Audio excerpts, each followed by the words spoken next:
it's also used to isolate those at risk, because if somebody calls to their public health service and say, well, I've been diagnosed with the COVID-19 virus, then the search will be done, the contact search will be done, and it's still done in most countries by hand. It takes a lot of hours, although it's now done very more quicker because the more people are aware about this virus.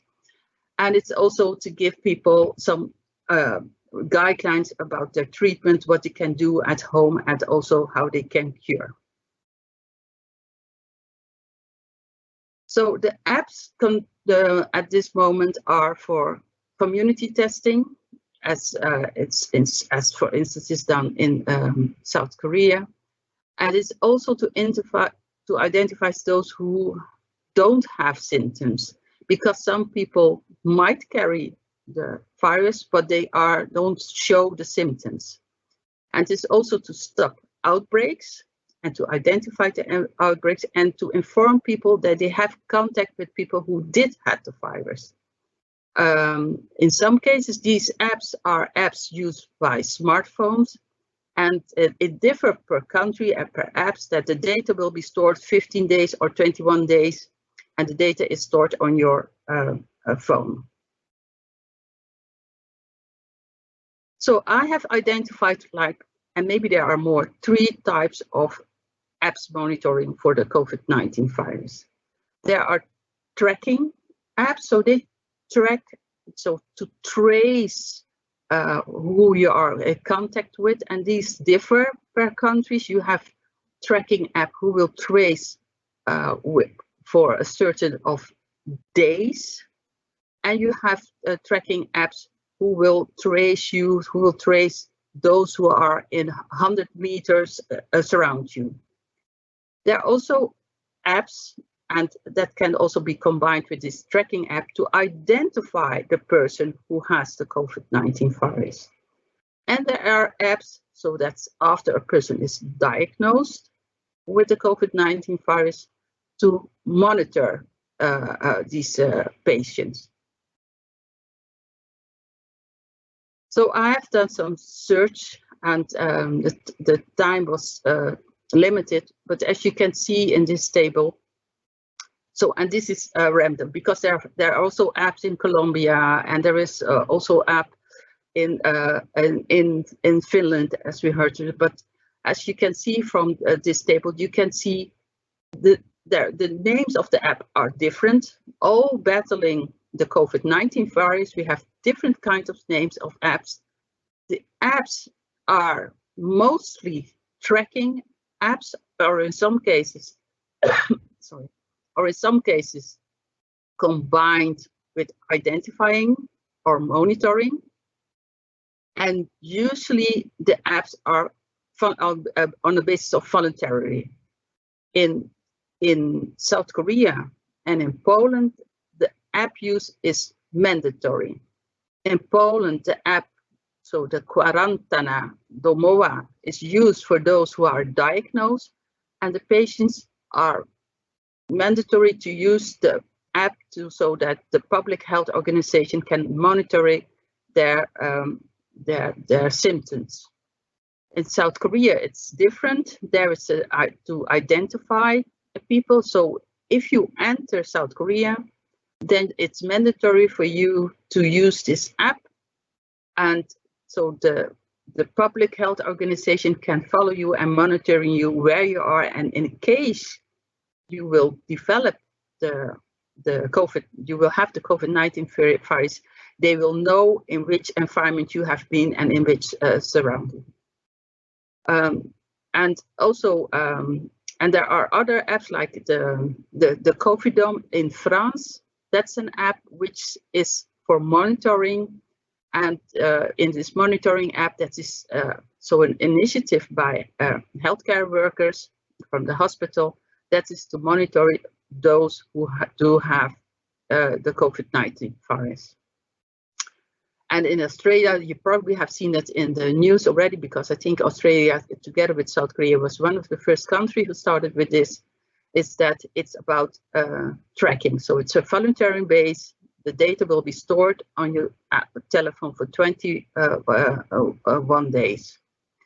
And as you can notice, it's, so as I said, different type of apps, and sometimes it's combination. And this is not a complete overview.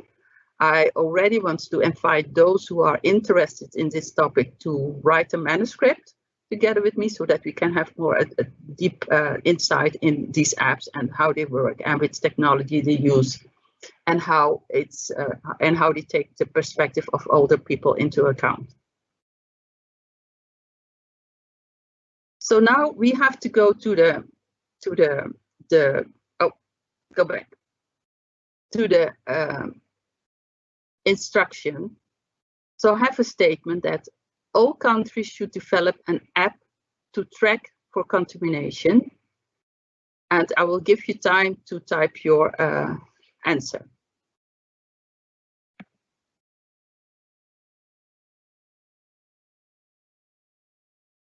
And I can see some of the answers, and everybody can see some of the answers. I'm scrolling down.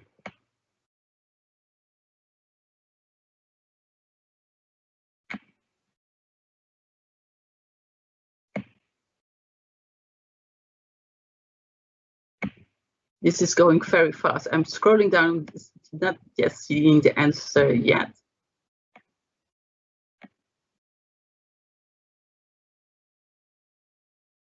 But maybe we also can discuss this afterwards if you have to think about this. Okay. And the other statement is that maybe all applications looking at the severeness of this virus, that maybe all applications should be mandatory. And if you have an alternative, please type it on the chat box so we know. I will continue.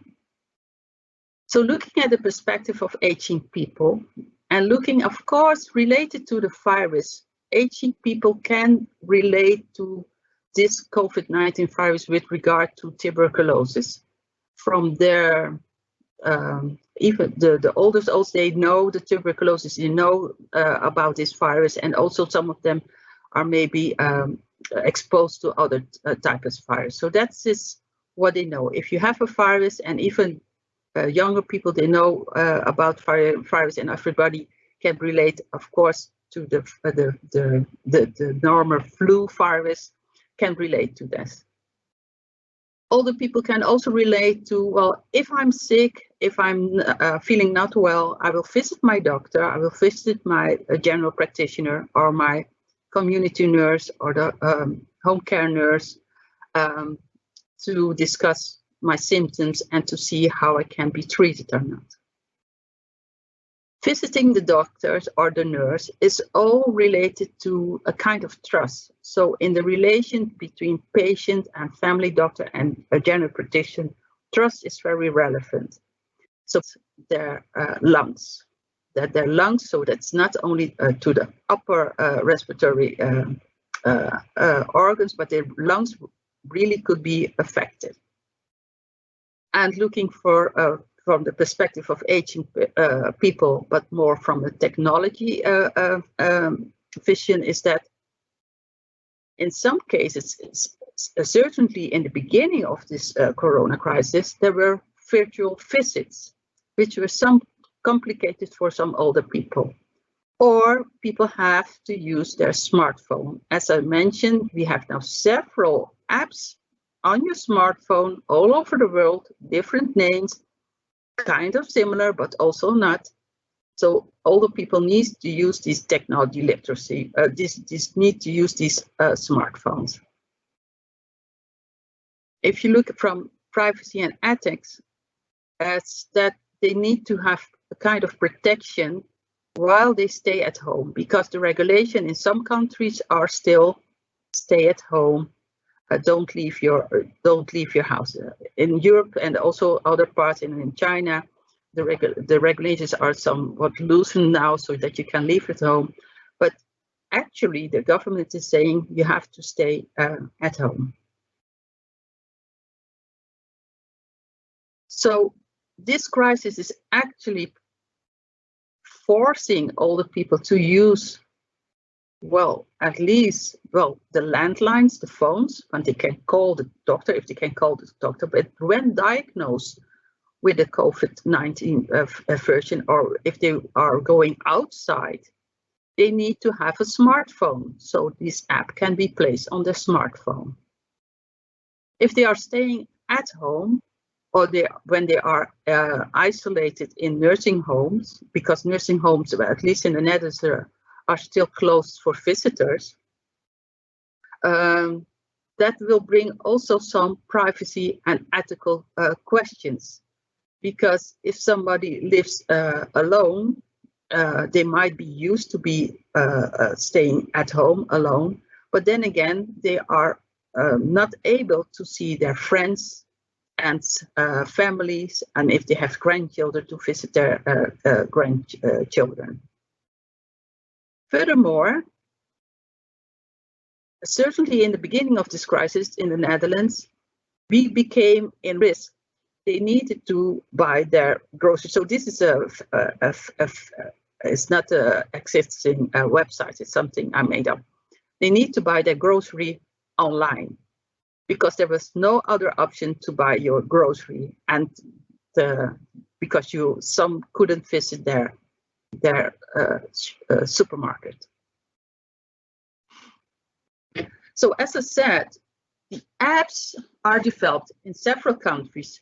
Apps are placed on smartphones, and I don't know, and I didn't have the time to search how smartphone use is in other countries, but at least in the Netherlands, what we see that 65 plus of the older people, so these are the latest, recent numbers, 71.9%, so almost 72% of the 65 plus do have a smartphone. But if you see that for the 75 plus, that it's only 51.9% do have a smartphone. So that means that almost half of the 75 plus population, they don't have a smartphone at all. And I can imagine that in other countries, these percentages might be higher. But I also can imagine that these percentages in other countries might be far lower. And of course, what you can expect that if people are higher educated, that it's like in the Netherlands, almost 100% has smartphones. So it seems like the app development, and of course, I do realize that it had to be done quick and good and very fast, but they don't take into account the use of smartphones. If you do live in a country where it will be mandatory, then you will need to have a smartphone as well. So older people, I believe, need to be provided with a smartphone, because in this case, a smartphone will become a device similar to the introduction of the use of a medical device, similar to the introduction as an aid to stay at home and to monitor your health. Smartphones are of course coming from the commercial market, but I can imagine that in some cases, or in some regions, or in some markets, if the app is mandatory, then you also need to have a smartphone. Furthermore, for older people, they need to get explanation about the storage of the data, because data on a phone, if you are used to a landline phone, so people understand that there will be no data. But if you have this phone, a smartphone, then data will be stored. So actually you have a mini computer in your hand. So what about the data? How can the data be stored? And this needs to be very clearly explained to older person, especially in those regions when the government is saying, well, it's voluntary. A good explanation will help to enhance the use of this app. Also relevant is that older people need to know what their rights are when using the app. Can they refuse the app? Will that not affect the care they can take from the doctor? Can they still get care? Can they still do the grocery or any other shopping as usual? So when people live at home, and luckily a lot of older people live at their own house, they need to have some support for activity of daily living. And as the first speaker mentioned, there are several video apps which can be used to be in contact with friends and family. But as I said, the COVID-19 virus, the corona crisis, forced people to use online services. So not only for their grocery, but also for all other kinds of services. Or when you were, if you have in your classes, or when you were where you give, when you were in a choir or in a music group, all went to online. And in some cases, you need to have a subscription. And I think this is down. And older people should be giving the opportunity to get more easily access to get this subscription online. I luckily had a subscription already 3 years ago, which I didn't use for online services. But I have, in my environment, several older people said, well, I'm stuck. I cannot go to the supermarket. I cannot live my life as I choose, because now everything is online and there is this huge waiting list and they don't take into account my wishes and my needs.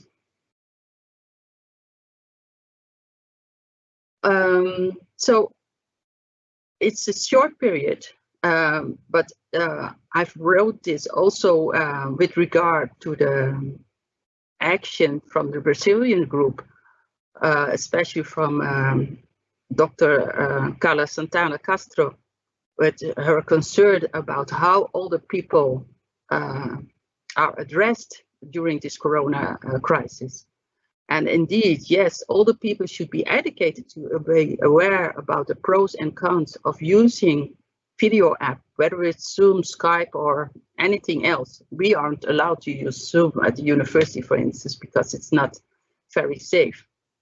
And they should get very simple, easy instruction, maybe similar as the second speaker announced, with a very thin booklet about how to use your background, that if you have your background, that everybody can see your background environment. So how can you adjust that so that it's not seen by others? How can you give privacy to your own home environment? Do you want to share this, yes or no? And how can you stop and refuse incoming calls if you don't want to have incoming calls? So, and there, of course, are several items which needs to be addressed. So older people should be educated to be, oh, this I already had. Also to be educated about safe use of the video app.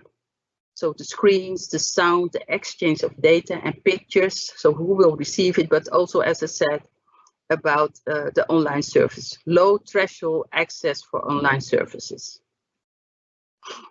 So again, some statement, and I'm not sure whether you will get the statement on the chat box.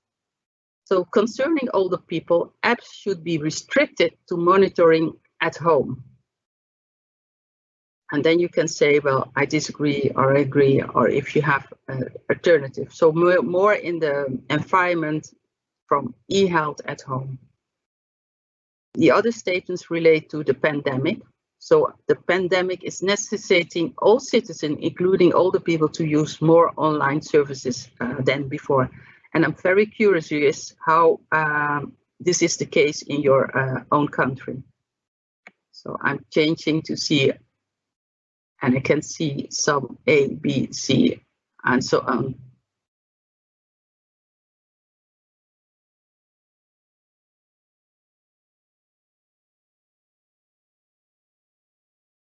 Okay. change back.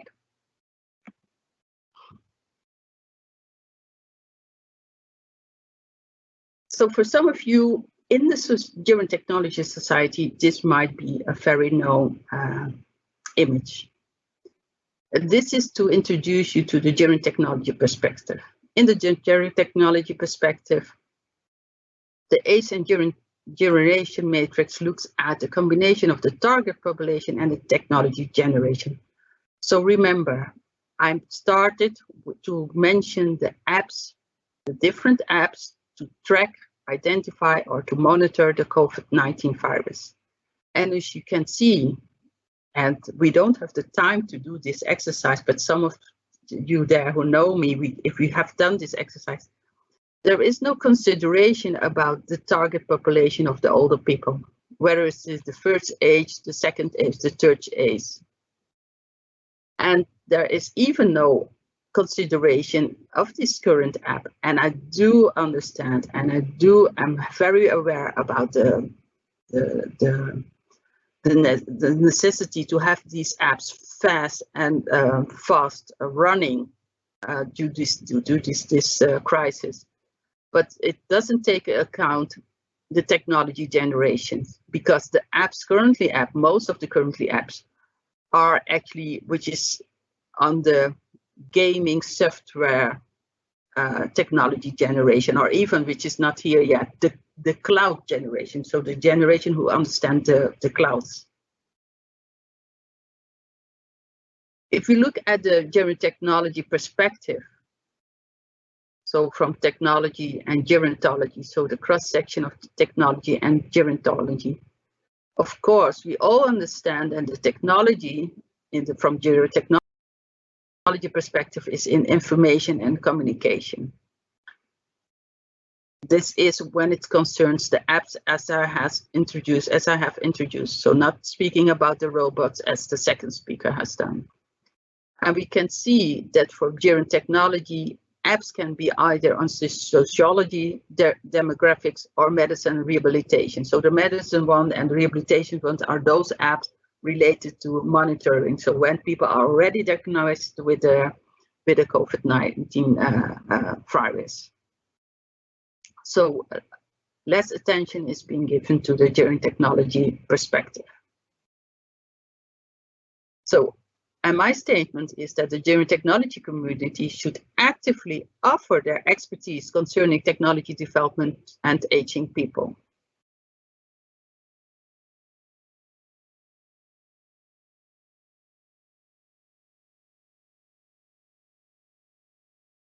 And the other statements relate to that the gerontechnology community should take into account health and technology literacy level of older people.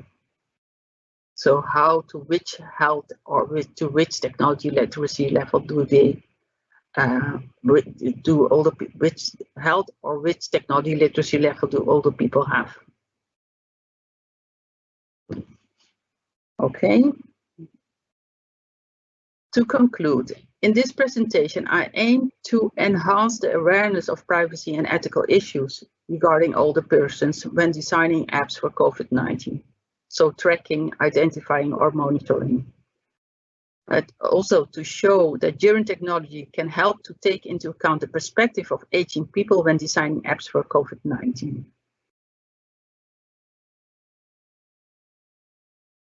I missed something, and also the presentations aim to contribute to thinking about the perspective of aging people with an emphasis on privacy and ethics. And of course, in our journal, we have several publications from all over the world which relate to app development, especially for this aging population. And of course, we hope to see you soon. Thank you for your attention.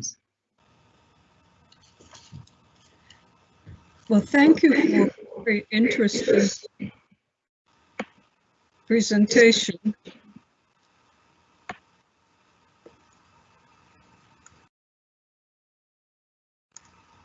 Thank you, Hilly, for a very interesting presentation. If there are any burning questions, would you please type them in? Our time is getting short. So what I would like to do while we're waiting to see if there are any more questions come in is to ask Espen Aspenes, who is the chair of our next World Congress, which was to take place originally in May and has now been postponed until October, to give us an update on the situation. Espen?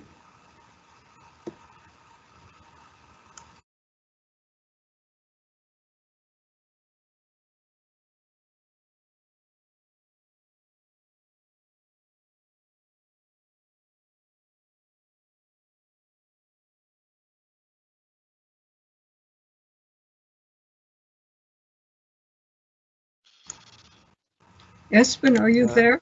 Yeah, I lost the connection for a moment, but here I am. And thank you all for your presentations. I hope today's presentations inspire you to attend the 12th World Conference on Drone Technology in Trondheim. The conference was originally supposed to be in May, but as the COVID-19 pandemic began to develop, the conference was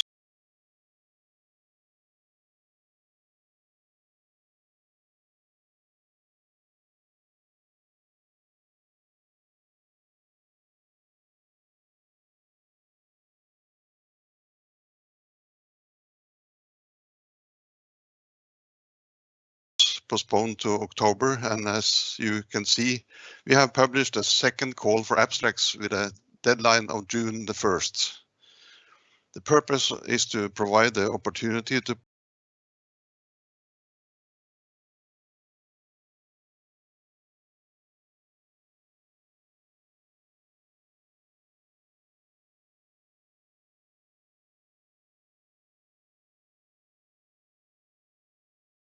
publish research results that were not major enough by the original deadline in November 2019. We are particularly interested in abstracts that highlight the important role of drone technology in a period of viral pandemic or disaster. We are closely monitoring the evaluation of the pandemic and as it stands right now, we will shortly discuss a further postponement of the conference to 2021. Therefore, we encourage everyone to follow the website. Thank you. Well, thank you. This brings us to a close of what I think was a very interesting webinar. This was a new activity for the International Society for Geron Technology. Do give us some feedback. Let us know how you enjoyed this. Let us know what other topics would be of interest, and we may be able to continue and to have more of these webinars. Also, as Espen said, please do check back with the website so that we keep you on track as to whether we will in fact be able to meet. Hopefully things will settle down and it will be possible, perhaps with some combination of both on-site sessions and remote sessions. I also encourage you to go to the website of the International Society for Geron Technology and to consider becoming a member. This is a really interesting group of people. They are somewhat different than those who attend the Gerontological Society meetings or who may meet to attend the meetings of the engineers or the various people that comprise those who